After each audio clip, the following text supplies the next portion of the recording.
This week we'll be covering Chapter 2, Sources of Information.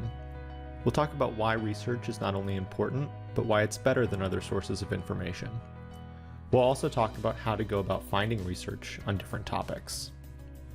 So like I said, this chapter will cover specifically the distinction between research and personal experience and intuition, and why using research as your source of information provides a less biased view.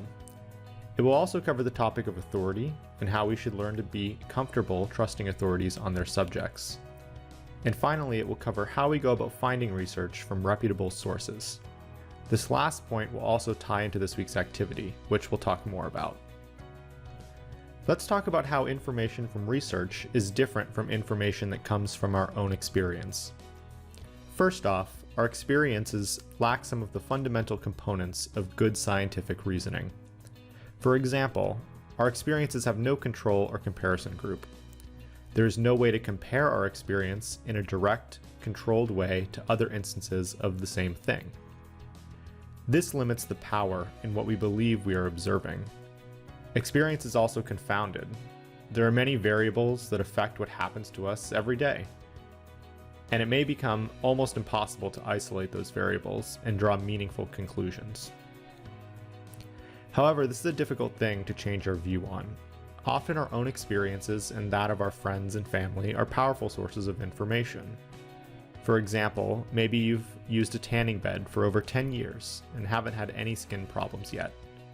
Or maybe you've heard your friends say that their knee doesn't hurt when they use Kinesio tape. So you trust that the tape must be doing something to help. But just because these sources of information are powerful, they stick out in our mind and may even seem reasonable, it doesn't necessarily mean that they are correct. Research, on the other hand, provides better information than experience. Research relies on probability and testing the beliefs we may have about something. Even though you may not have had skin issues from tanning, research shows us that it's more likely for someone to have skin issues from tanning. And so, believing that tanning causes skin issues is a more founded belief than simply relying on one's own personal experience. So again, just to reiterate, experience has no comparison group, which means we cannot compare what would occur both with and without whatever it is that interests us. In order to determine if wearing Kinesio tape helps people's knees or other joints feel better while working out, we would need to have a group of people who wore the tape and a group that did not, then compare the two groups with one another. Let's take a look at an example of why having a comparison group is important. During the 1700s, Dr. Benjamin Rush practiced the method of draining blood from his patients in order to help cure their illnesses. While some of his patients indeed recovered, others got worse or even died. However, Dr. Rush attributed the recovery of patients to the practice of bloodletting, while he claimed that those who got worse and died would likely have died anyways because they were simply too sick. What doctors didn't do during that time was systematically count the death rates among patients who were bled versus those who received no treatment. Though this example took place back in the 1700s, it's still important to understand that this way of thinking is still present in other areas today. We can see in the table on the right that it can be fairly easy to rely on intuition rather than numbers. We see that even small changes in only one category can result in entirely different meanings that can be drawn. I also mentioned that experience is confounded. Let's talk about what that means. In the real world, there are usually several possible explanations for an outcome, and these alternative explanations are called confounds. Confounded simply means confused. You think that one thing caused the outcome, but because other things also changed, you're confused about what the real cause is. Let's take this example. A study in the newspaper discussed the positive effects of exercise in older adults on their cognitive functioning.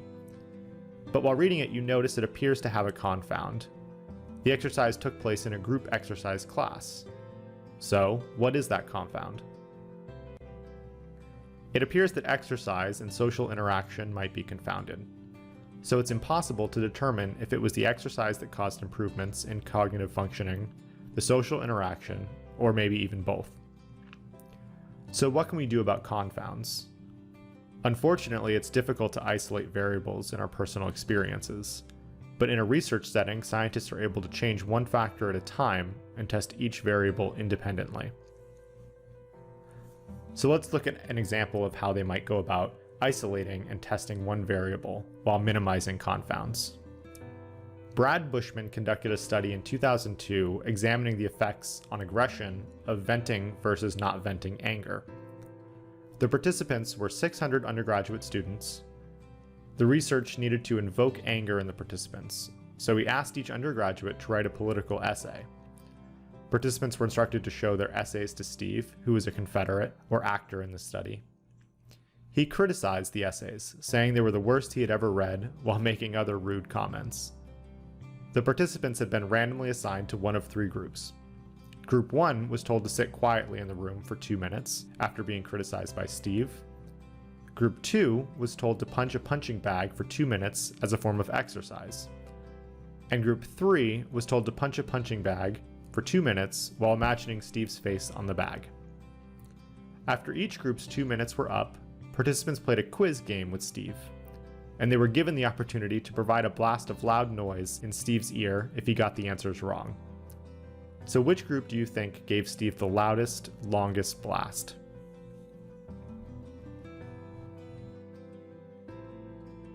It turns out that Group 1 showed less than average levels of aggression, Group 2 showed average levels of aggression, and in fact Group 3 actually showed greater than average levels of aggression.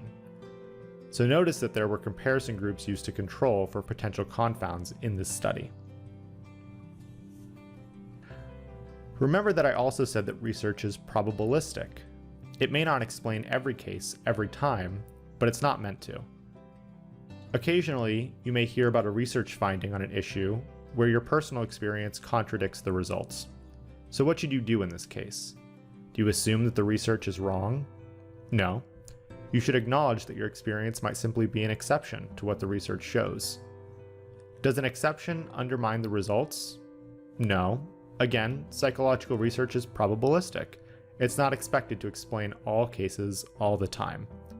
However, research conclusions are meant to explain some proportion of the possible cases, often the majority. Let's talk about research versus intuition. I'll explain in a second how intuition is biased and talk about the differences between the two ways in which we can think, the intuitive thinker versus the scientific reasoner. We're going to talk about each of these 5 reasons why intuition is biased. First, that we are often biased by a good story, that we are easily persuaded by what comes to mind easily, that we simply fail to think about what we cannot see, that we often focus on what evidence we like best, and finally, that we're simply biased even about being biased. Let's talk about how we can easily be swayed by a good story. Sometimes we accept a conclusion simply because it sounds good or it makes sense, even if that good story isn't actually true. For example, to many people, bottling up negative emotions seems unhealthy, and expressing anger seems sensible. One of the early proponents of catharsis was the neurologist Sigmund Freud, whose models of mental distress focused on the harmful effects of suppressing one's feelings and the benefits of expressing them. However, like we saw in the previous example, that wasn't necessarily always the best outcome. Some biographers have speculated that Freud's ideas were influenced by the industrial technology of his day, specifically the steam engine.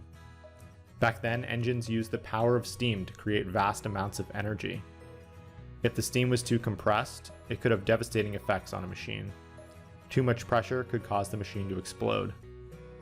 Freud seems to have reasoned that the human psyche functioned in a similar way. Catharsis, or releasing one's anger, makes a good story because it draws on a metaphor, here pressure, that is familiar to most people. Again, this shows how people, even those with scientific reasoning, can easily be swayed by a good story. We can also be swayed by what comes to mind easily. This is what's referred to as the availability heuristic. The availability heuristic states that things that come to mind easily are more available to memory and can guide and/or bias our thinking. This is especially true of memories that are recent or vivid. For example, we might think that shark attacks are common, but in fact they're extremely rare. Being killed by a shark, which is a 1 in 3.7 million chance, is less likely than dying in a bathtub. a 1 in 800,000 chance. But death by shark attacks is more memorable and vivid than dying in a bathtub, so people talk about it more. It comes to mind more easily, and we inflate the associated risk. Look quickly. Which color candy is the most common in this bowl? You might have guessed yellow, red, or orange, because these colors are easier to see. This is an example of the availability heuristic. However, blue is actually the most prevalent, but it doesn't stand out in this context because of the blue background. Another way that our intuition is biased is that we often fail to think about what we cannot see. This is what's referred to as the present-present bias. It's the idea that we notice what is present, and so we forget to look for what is absent. An example of this can be seen here. The table shows how the act of expressing one's frustration affects how they feel afterwards. The highlighted cell shows those that express their frustration and also feel better. So both qualities are present, expressing frustration and feeling better. And it's the outcome we emphasize or remember. Thus the name present-present bias. When both the quality and outcome are present, it sticks out. Another factor that biases our intuition is what's known as the confirmation bias. This is where we focus on the evidence we like the best. It's the tendency to look only at information that agrees with what we already believe. We essentially cherry-pick the information we take in, seeking and accepting only the evidence that supports what we already think. An example here was a study done by Frey and Stahlberg in 1986. They showed how people select only their preferred evidence. The participants took an IQ test and then were told their IQ was either high or low. Shortly afterward, they all had a chance to look at some magazine articles about IQ tests. Those who were told their IQ was low spent more time looking at articles that criticized the validity of IQ tests, whereas those who were told their IQ was high spent more time looking at articles that supported IQ tests as a valid measure of intelligence. They all wanted to think they were smart, so they analyzed the available information in biased ways that supported that belief. People kept their beliefs intact, in this case the belief that they were smart, by selecting only the kinds of evidence they wanted to see. So here's a clip from an episode of Bill Nye Saves the World, where he talks about the idea of confirmation bias. Hello! Welcome to the show. I'm Bill Nye, and I'm here to save the world from malarkey. Let me explain. Just put my feet up the way I do.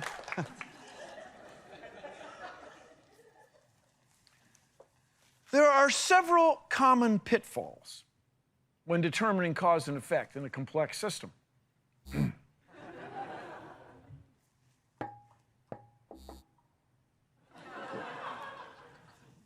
To avoid these, we first observe a situation and then hypothesize a reason for what was observed. From there,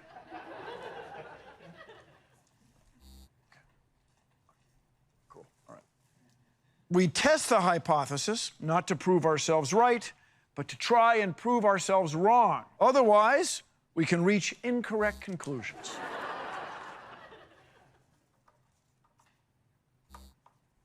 There we go. Do we need a server? Sorry, Bill. We're having some power problems. It should be all good now. Thanks.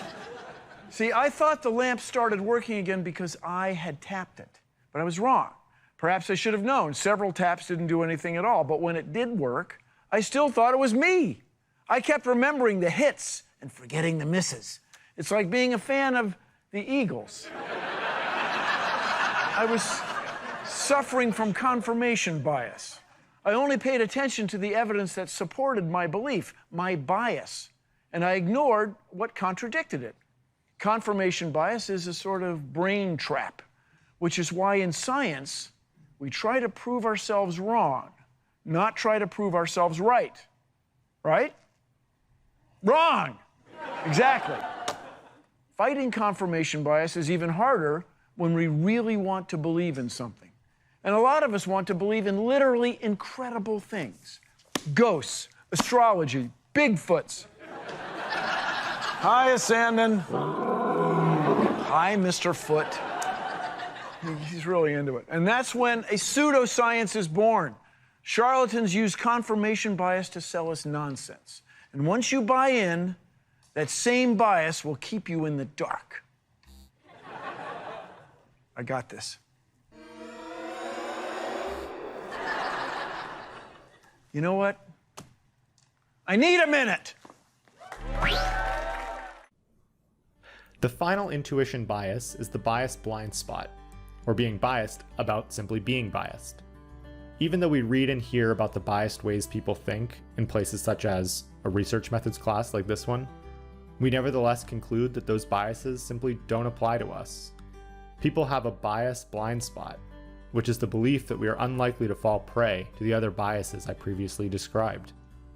This has been shown in multiple studies where people are told of others' biases, yet believe they themselves do not possess such bias. So it's important to remember the two ways in which we can think and evaluate information. By thinking scientifically instead of intuitively, we can eliminate or reduce our cognitive and motivational biases. We do this by reasoning systematically and empirically, like researchers do. Instead of only examining information that comes to mind easily, or the parts that sound good, scientists look at all of the data and try to be as objective as possible. It's also important to consider the two ways of thinking when evaluating authorities. Do you trust what authorities tell you to believe? You should consider the authority's background and credentials before deciding how reliable he or she is. You would also want to consider where the authority obtained their information. Is it based on personal experience or intuition, or is it based on scientific evidence? For example, Jenny McCarthy, an actress and celebrity, claimed that giving childhood vaccines later in life than is typically done would prevent autism disorders. Dr. Paul Offit, a physician scientist who has both reviewed and conducted scientific research on childhood vaccines, says that early vaccines save lives and that there is no link between vaccination and autism disorders. Once again, it's important to evaluate an authority figure before simply believing what they say to be true. We're going to shift gears here a little bit and talk about how we can go about finding good research and how to go about reading and interpreting it. I'm going to talk about how we should be consulting scientific sources, and in order to do that, I'll also talk about how we search for and find scientific sources. I'm also going to explain how to read research. This process may not be as straightforward as you may think, but I'll give you some tricks on how to get a good idea of what a research article is telling you without having to necessarily read the entire thing from start to finish. Finally, we'll talk about what to do when you read research in less scholarly places. As we've discussed, some information we should be critical of, but that doesn't mean there isn't still value in information that comes from other sources. So there are three major places where psychological scientists typically publish their research: journal articles, chapters in edited books, and full-length books.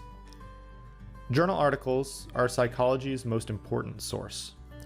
Journals are periodicals, which are published periodically, the same way that magazines are. They're usually published monthly or quarterly, just like magazines. However, scientific journals look quite different from popular magazines. For example, they aren't colorful and glossy with advertisements or pictures, but rather they're written for an audience of other psychological scientists and students of psychology. Journal articles are also peer-reviewed, which means they have been scrutinized and approved by others who are knowledgeable in the area. Often reviewers and authors of journal articles may go back and forth a few times, editing and changing the article until they are all in agreement that it is suitable for publishing. You can find journals like these in college and university libraries, or by using online academic databases. There are two major types of journal articles: empirical and review articles. Empirical journal articles report the method and results for research studies that are being reported for the first time. On the other hand, review journal articles are a summary of all the published studies that have been conducted in that particular research area. Review articles can be narrative reviews of the literature that qualitatively summarize the research, or they may use a quantitative approach called a meta-analysis to combine the results of many studies statistically. Meta-analyses are often a good way for a topic area that has multiple research articles that conflict with one another to come to an agreement on what may actually be happening. An edited book is comprised of chapters on a common topic or theme, and each chapter is written by a different author. The editor invites authors to contribute to the book, and each chapter usually summarizes a body of research and theory. Chapters aren't peer-reviewed with the rigor that journal articles are, but the editor carefully selects the contributors and is confident about their expertise. The audience is once again other psychologists and students of psychology.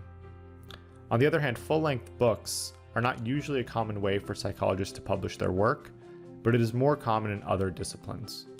A full-length book contains a description of research written by one person, or several if they collaborate. Full-length books written for psychologists can be found in university libraries as well.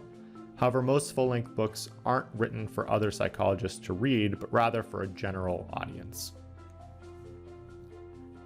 So how do we go about searching for and finding these scientific sources? Well, you can still go to a library and find many scientific journals and books. Like most things nowadays, there are also online databases that hold these sources for you to read digitally. One of the largest databases for psychological research is PsycInfo. PsycInfo is a database and search engine for finding research articles in psychology. It's maintained by the American Psychological Association, or APA. It's similar to Google, but it only searches for sources in psychology and related fields. You can search by author, title, journal, and so on. Most articles on PsycInfo are peer-reviewed, and you need to have access to a college or university library to use it. As students here at Clemson, you are all able to use PsycInfo through the online Clemson Library. Another way to find scientific sources is through what's known as Google Scholar. If you want to find empirical research but don't have access to PsycInfo, you can use the free tool Google Scholar. It works like the regular Google search engine, except the search results are only in the form of empirical journal articles and scholarly books. So now that you know how to find a research article, let's talk about what it's going to look like and how you should go about reading it. So there are 6 major components to a research article. The abstract, which is essentially a summary of the article. You should often read this first to figure out what the article is generally talking about. Next is the introduction. This explains the topic of the study, describes the theoretical and empirical background for the research, and states the specific research goals for the current study. After the introduction comes the method. This section describes how the researchers conducted the study and includes subsections on participants, materials, procedure, and apparatuses, or what tools were used to conduct the research. Then we have the results. This describes the statistical tests used and the quantitative or qualitative outcome of the study. And the last major written section of the article is the discussion, which summarizes the study and discusses the study's significant contributions and perhaps alternative explanations for the research.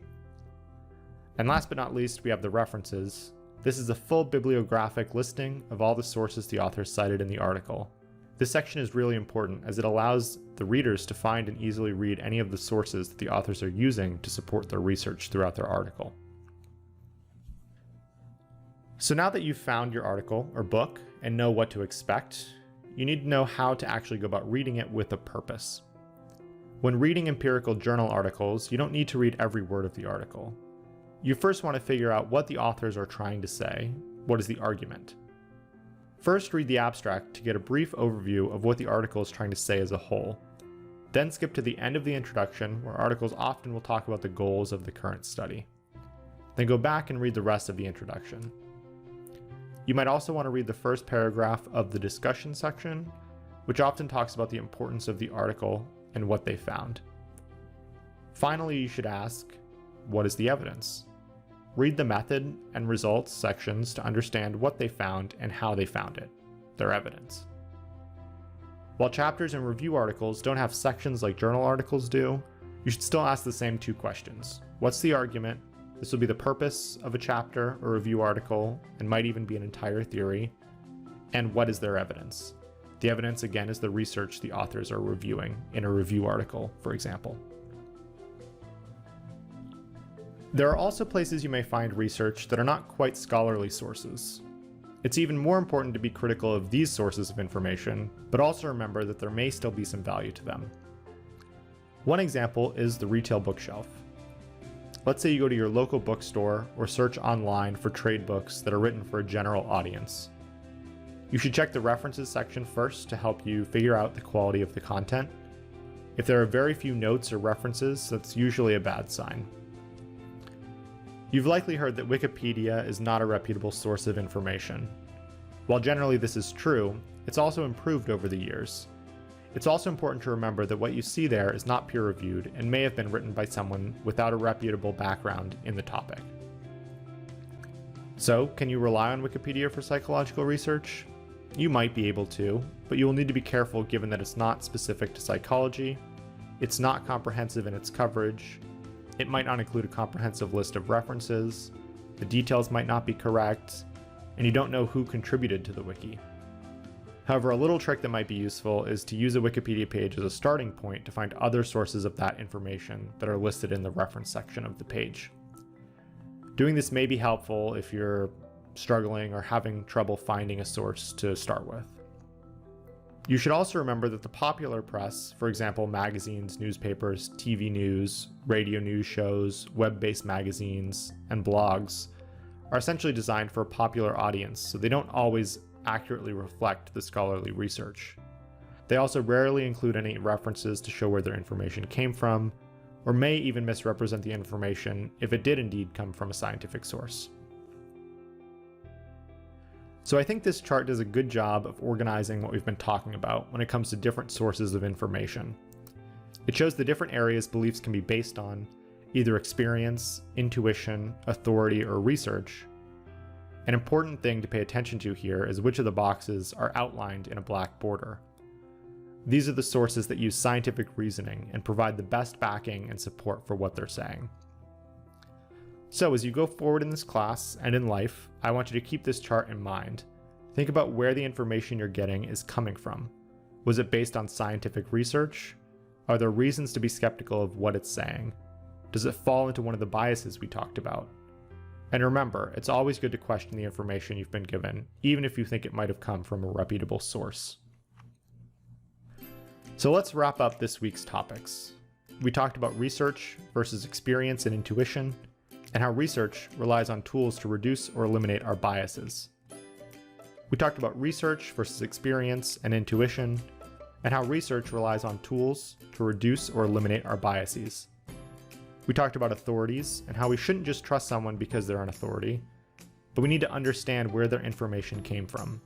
Was it based on rigorous scientific research or just personal experience? Finally, we talked about how to find and read scientific research, the process of picking apart a research article, and how to use references to read deeper into the information that was provided.